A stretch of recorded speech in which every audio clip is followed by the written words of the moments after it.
Why don't our staff and colleagues care about our estate agency?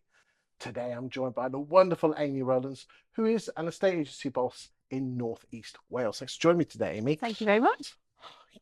Before we switched the cameras on, we were talking about running an estate agency. Yeah. You said to me the biggest challenge you've got is your staff or colleagues. Why did you say that? Talk to me.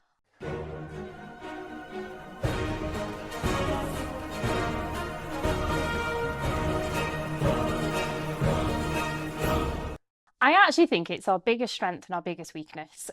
We, at the peak of our business, when we had 10 members of staff, we recruited really well. And I think the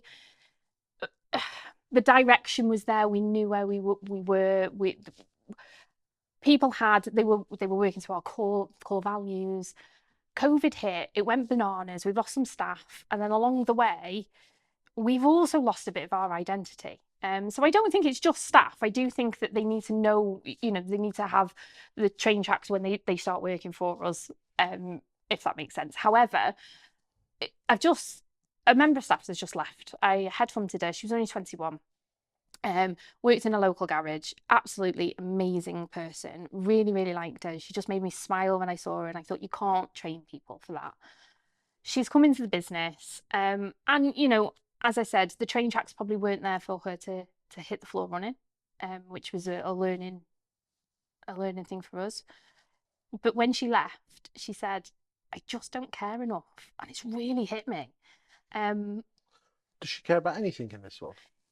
Yeah, I mean, and weirdly, we talked about that and her passions, and we talked about it before, which makes me laugh. Like, her passion is PT, and she loves fitness, and I think coming Bit like myself. well, I think coming to work for us, I think she's gone away and thought, no, I want the passion you've got in your business, but for something that I'm passionate about, which is her PT. So she's learned, I'm happy, we've all moved on. But this underlying care, I think that is the issue we have in agency and staffing. I mean, this caring. That I find it fascinating that bosses think that their colleagues and staff should care at the same level that they do, but it's not their baby, is it? No, and I don't think it's a care of the business or care of I think it's care of the people. And I've always been passionate about people before property.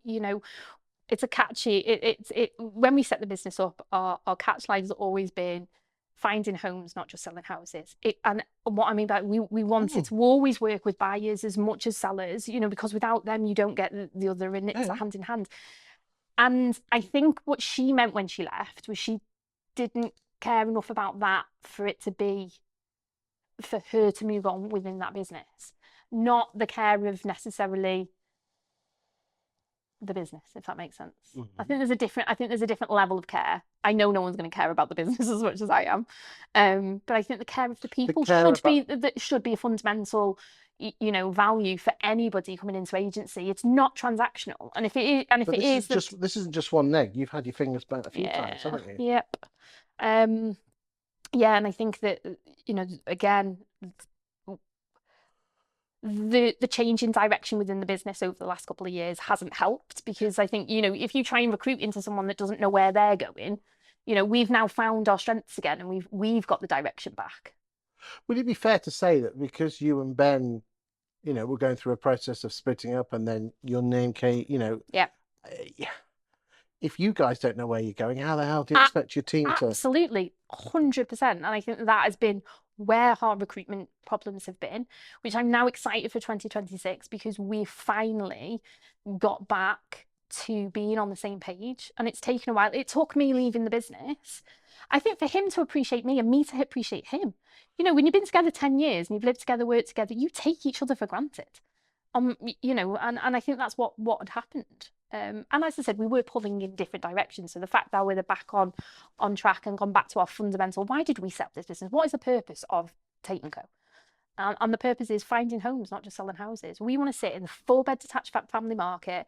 We've got clear direction. We know what our core values are. We know where we want integrity. We want innovation. We want people to be on this journey with us. This is not about us being a boss. We're too small for that. We're too small for that. Thank you for your time today.